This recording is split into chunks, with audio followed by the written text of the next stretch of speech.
তারেক রহমান যাতে দেশে আসতে না পারে সেজন্য ভারত সহ নানা মহল ষড়যন্ত্র করছে বলে মন্তব্য করেছেন বিএনপির কেন্দ্রীয় নির্বাহী কমিটির সদস্য আলী নেওয়াজ মাহমুদ খৈয়ম। সোমবার বিকেলে রাজবাড়ীর বালিয়াকান্দিতে আরাফাত রহমান কোকো মিনি স্টেডিয়ামে ৩১ দফা বাস্তবায়নে বিএনপির জনসভায় প্রধান বক্তা হিসেবে তিনি এই মন্তব্য করেন। আলী নেওয়াজ মাহমুদ খৈয়ম বলেন, কয়েকটি রাজনৈতিক দল ষড়যন্ত্র করে নির্বাচনকে বানচাল করার চেষ্টা করছে।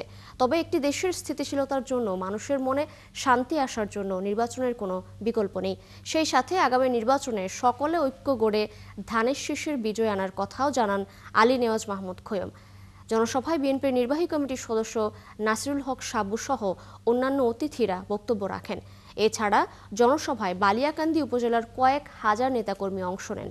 হাজার হাজার নেতাকর্মী উপস্থিত ছিলেন এতে।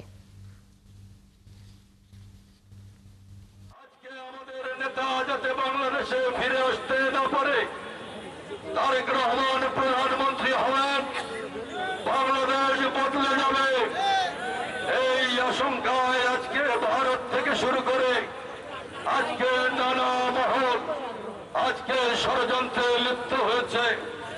বন্ধুরা আমার, সেই ষড়যন্ত্রে জামাতে ইসলাম সহ আজকে কয়েকটি রাজনৈতিক দল আজকে বাংলাদেশে সেই ষড়যন্ত্র করে নির্বাচনকে বানচাল করার চেষ্টা করছে।